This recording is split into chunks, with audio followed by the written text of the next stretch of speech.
Welcome back to another SCP reading, everyone. Today we have SCP-118, Nuclear Protists, and SCP-119, the Timecrowave. Without further ado, let's get right into it. Item number: SCP-118, Object Class: Euclid. Special Containment Procedures.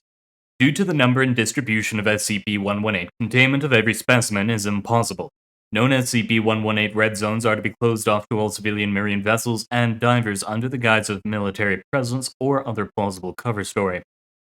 Contacts and navies known to operate near SCP-118 red zones are to be utilized in order to minimize the passage of military vessels through the red zones.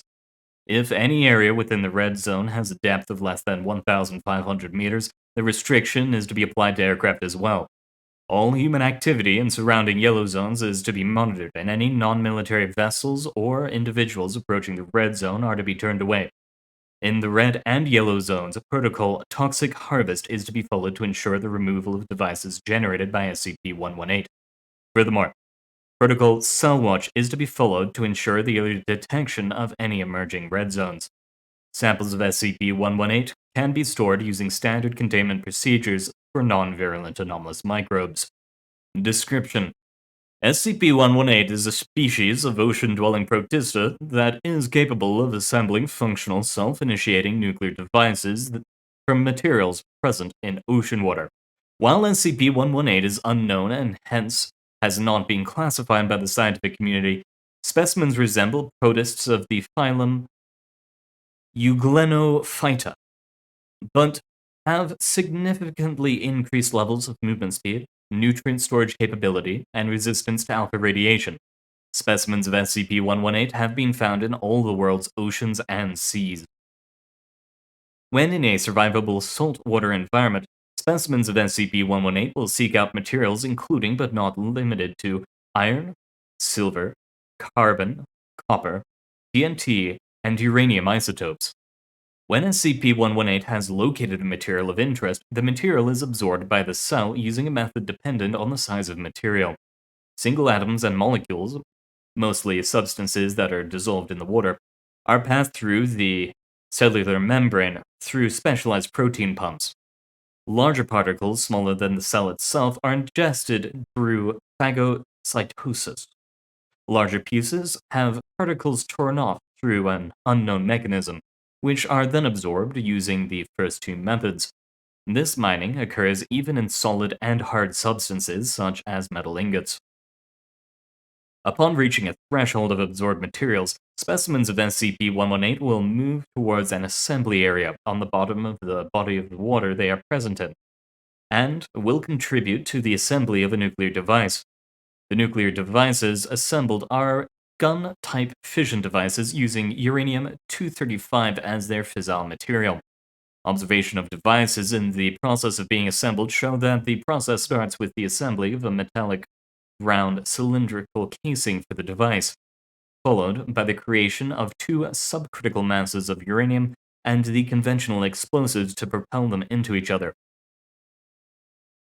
The mechanism by which SCP-118 enriches harvested uranium is currently unknown. That has, however, been rectified in Addendum 4. The device is then finished with the assembly of uranium-238 tamper, where the two uranium masses will collide, and the assembly of a trigger mechanism. SCP-118 appears to assemble the necessary components by adding minuscule amounts of material to an initially tiny material, or seed.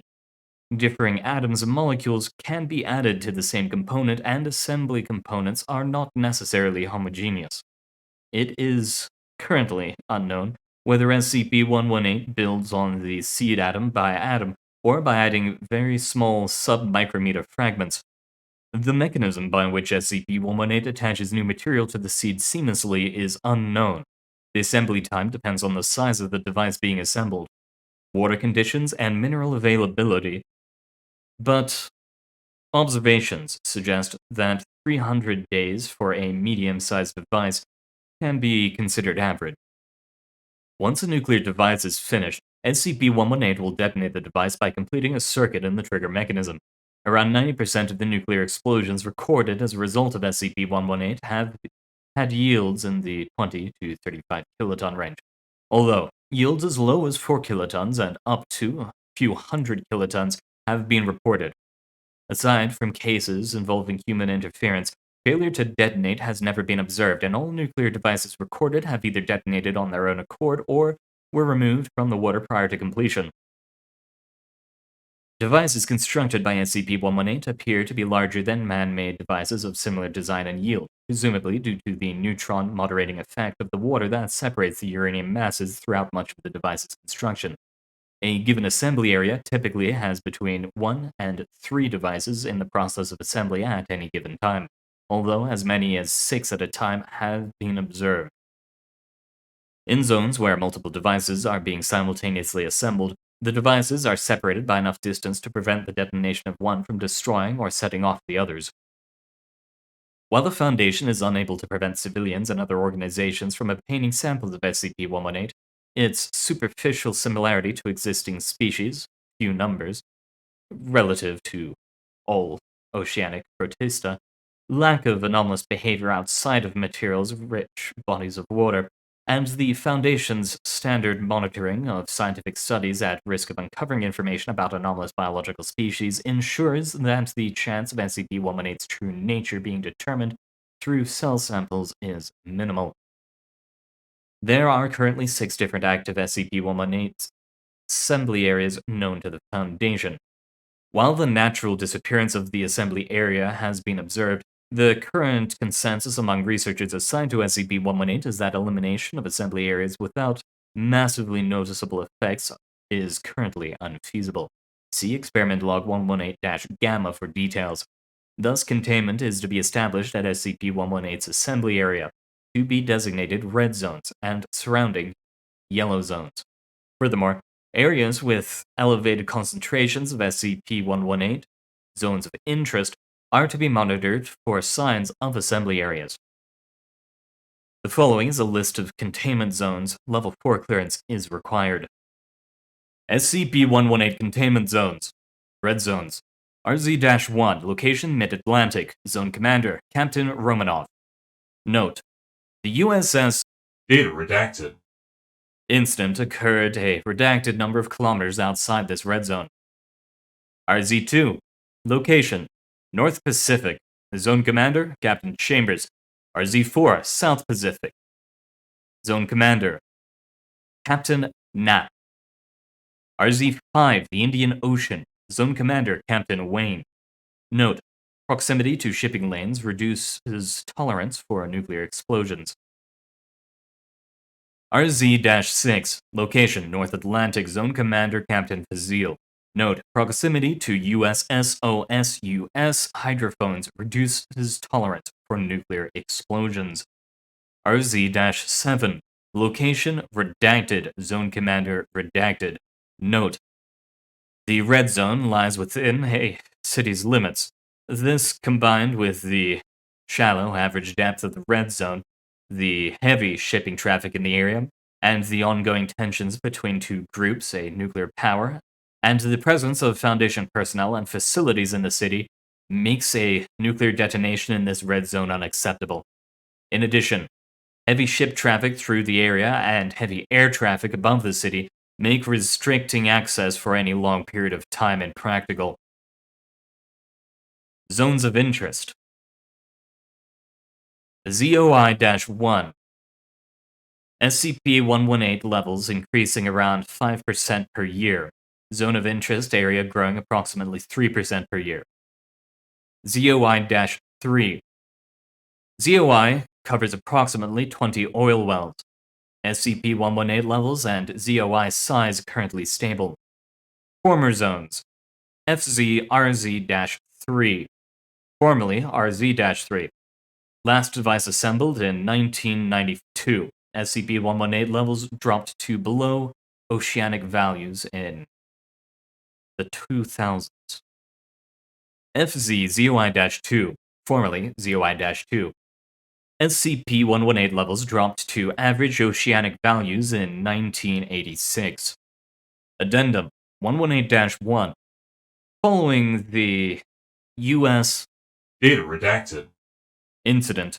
The exclusion radius used when drawing red zones has been increased.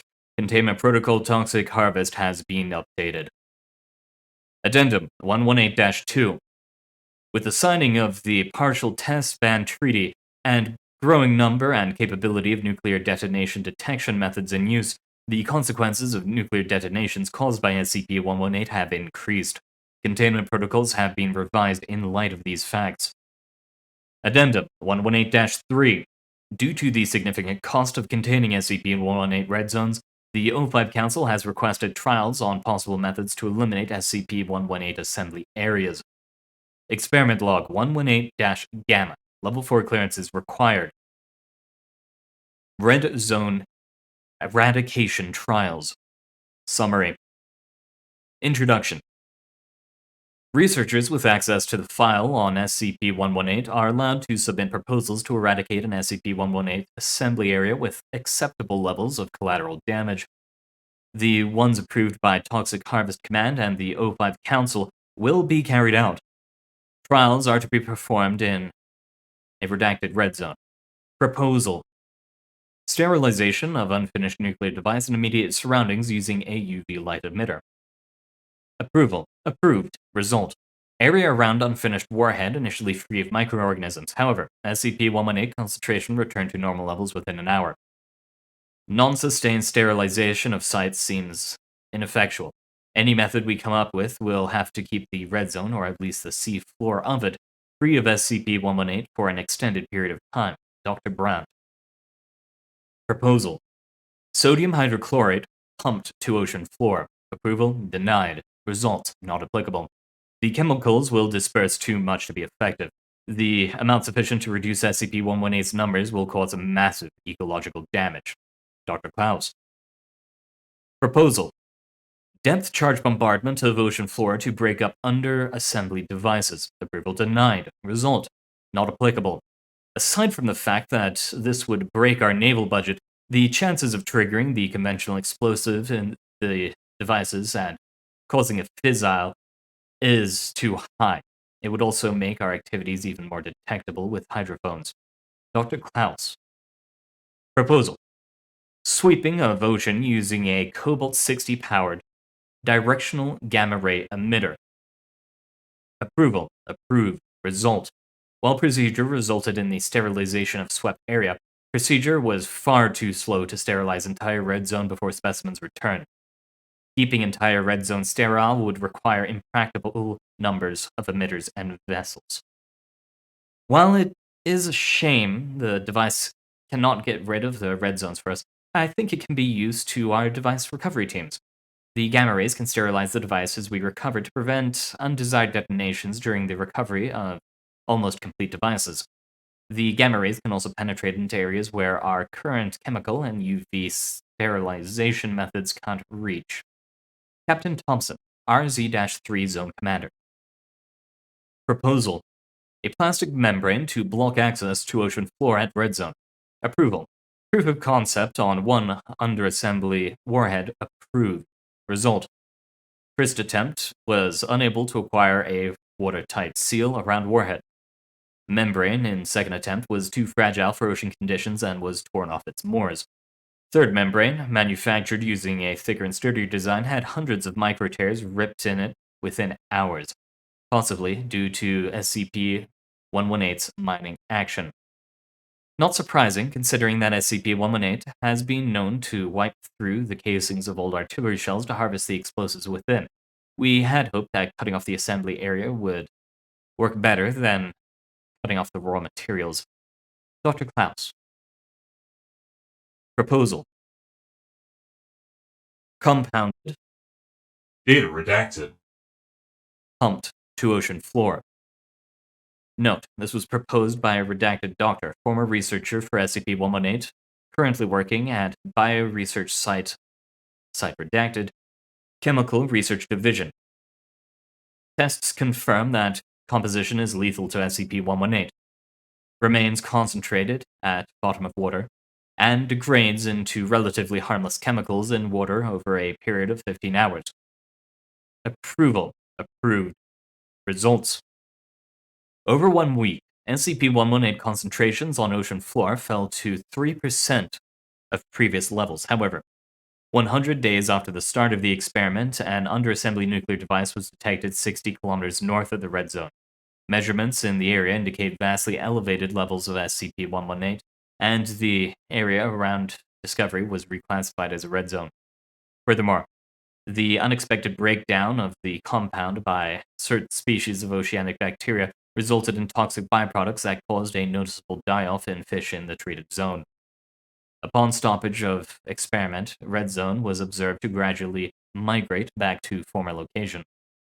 It seems that making red zone non-viable served only to move SCP-118 assembly areas to a new location. Nevertheless, perhaps if we can improve the compound or find a new one whose application is more subtle, we can move red zones into areas away from areas of human habitation or commercial activity. Proposal: the use of an SCP. Approval denied. Results not applicable. This SCP has classified properties that preclude its use in such a manner. 05-5. Conclusion.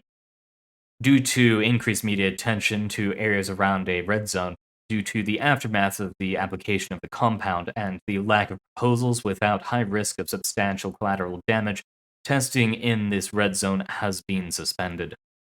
Addendum. 118-4 Level 4 clearance is required. Our research has determined SCP-118 enriches uranium by exploiting the fact that U-235 has a slightly greater preference for a high oxidation state than uranium-238.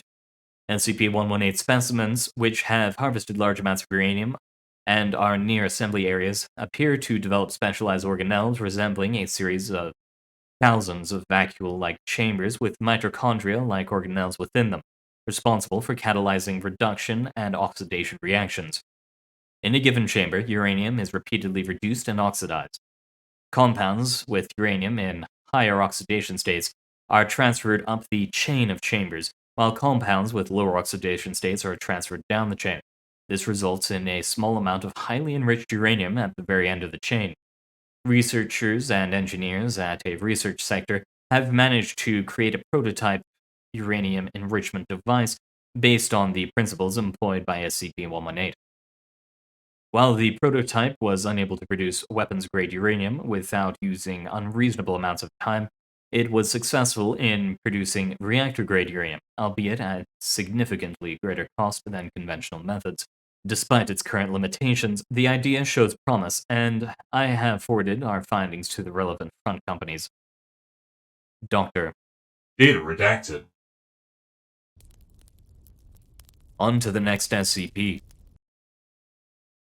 Item number: SCP-119, Object Class Euclid. Special Containment Procedures.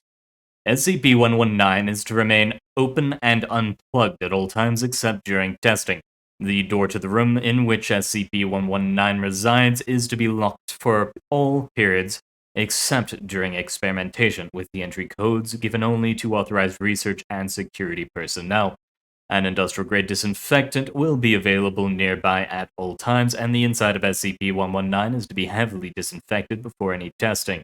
The contents of SCP-119 are to be monitored through the viewing window on SCP-119 at all times during testing, and will be stopped immediately should the contents become hostile or otherwise damaging to SCP-119. Description: SCP-119 is a Panasonic microwave oven. It was initially discovered by an agent who had bought it from a liquidation sale of the assets from Valley Vineyards. It is believed that Valley Vineyards was using the anomalous properties of SCP-119 to rapidly age its products and create expensive vintages. Records show Valley Vineyards making under-the-table sales of vintages dated as far back as the 1900s, many years before the company's inception at 2005.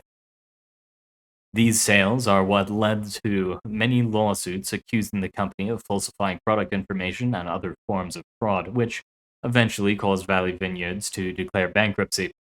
SCP-119 appears to be a standard model of microwave in all respects except for the magnetron unit does not produce microwave radiation.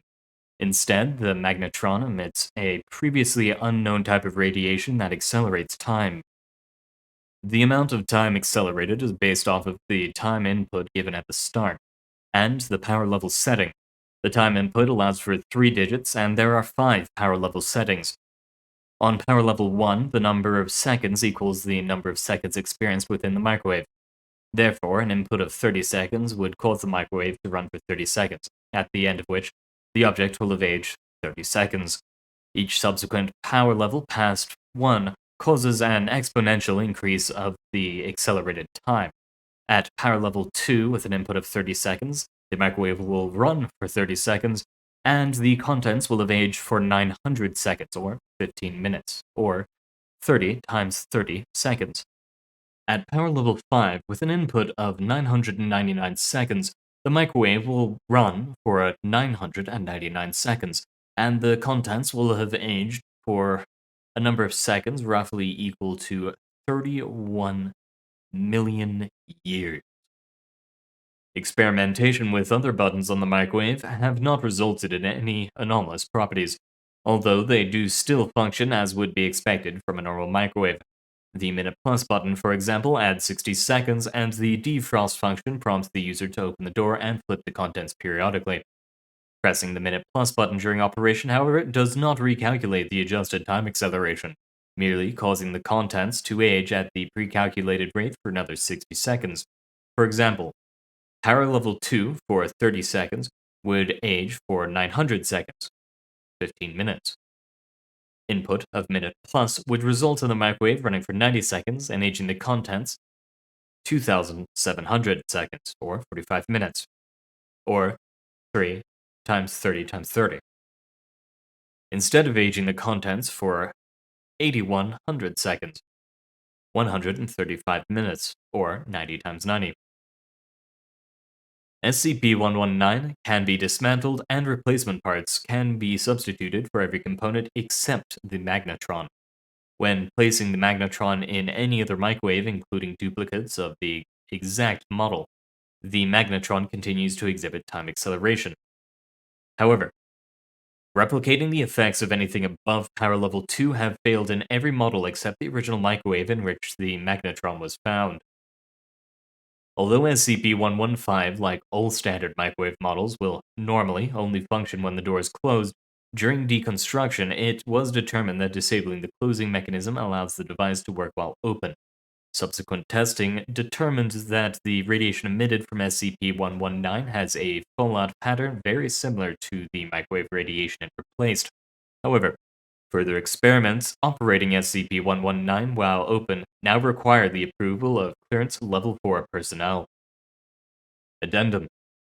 After subsequent testing, it has been determined that the accelerated time experienced within SCP-119 is not accelerated from the perspective of those being affected, instead causing the occupants to perceive that they are simply staying inside the microwave for the adjusted duration.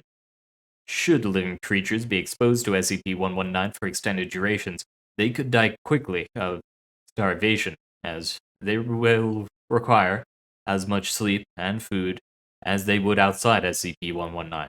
Therefore, further experimentation with living beings now requires the approval of a Clearance Level 4 personnel. Furthermore, due to the possibility of microorganisms undergoing accelerated evolution within SCP-119, industrial-grade disinfectant has now been added to the containment procedure for SCP-119. The following is the testing log for SCP-119.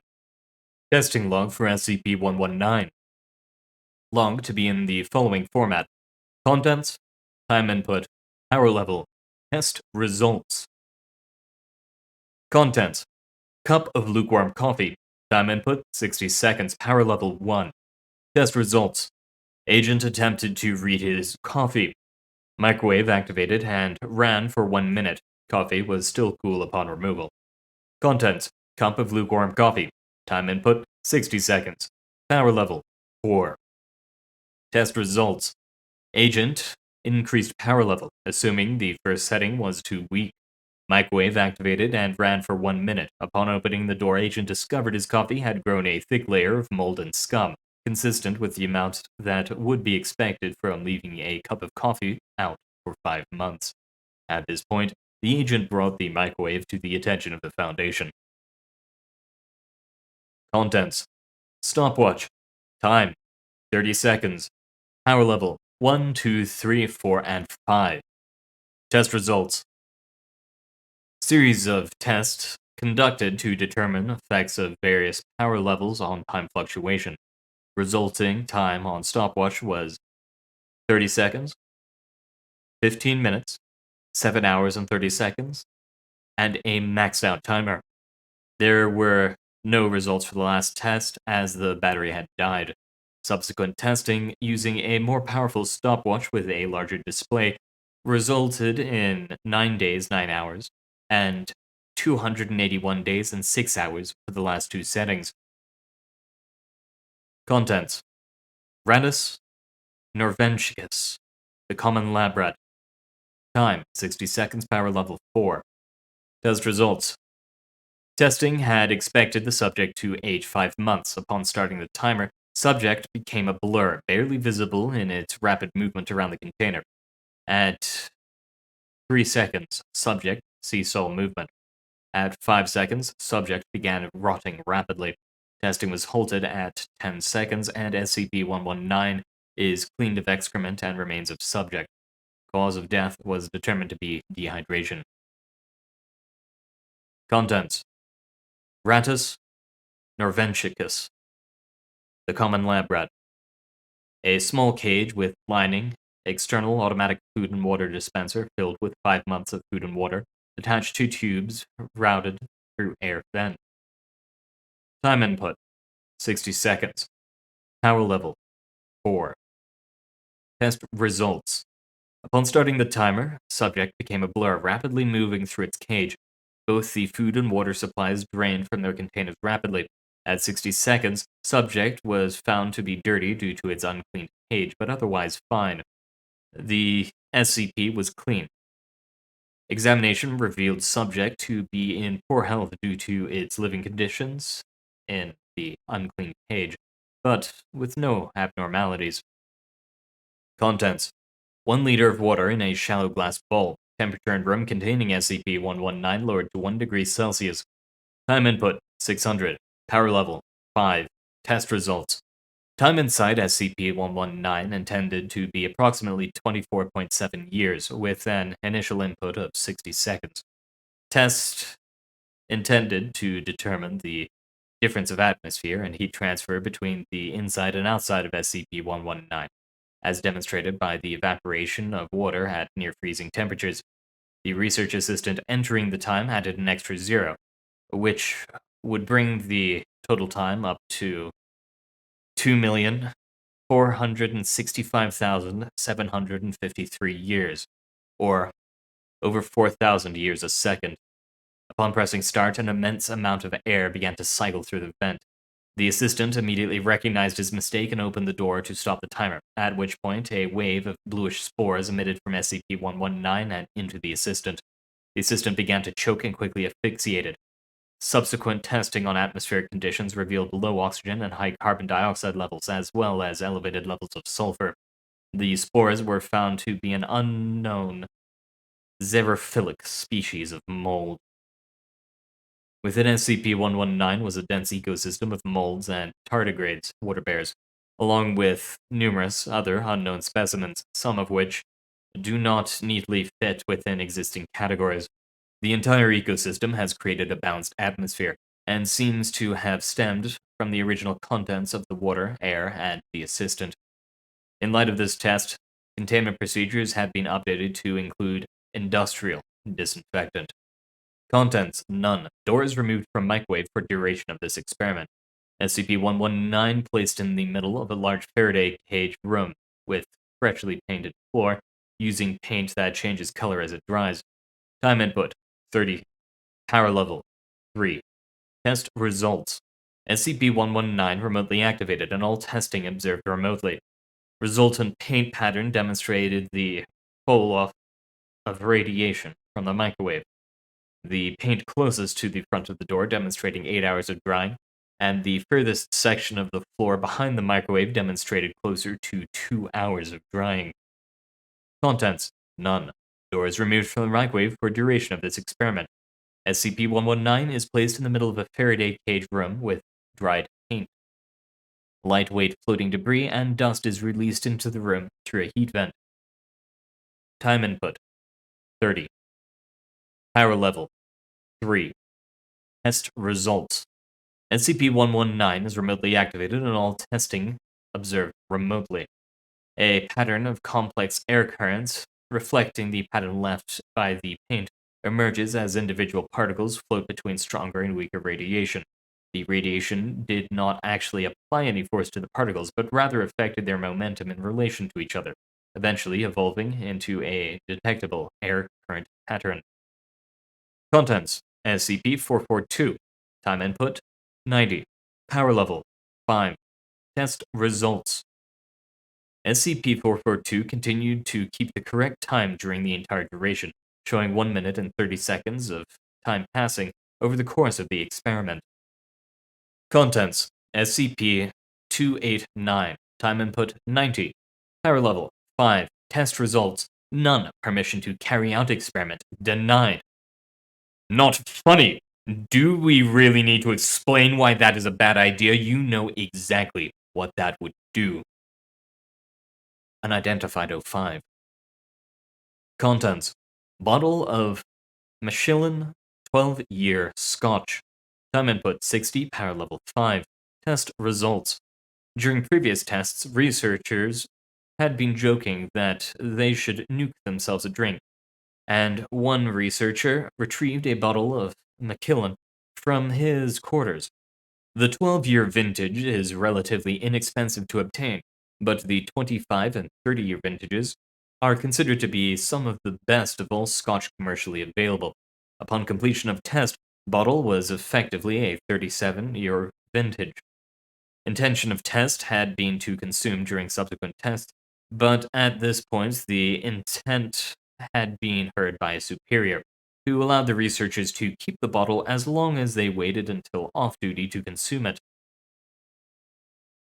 Subsequent testing determined that the results of this experiment were delicious. Dr. Grant.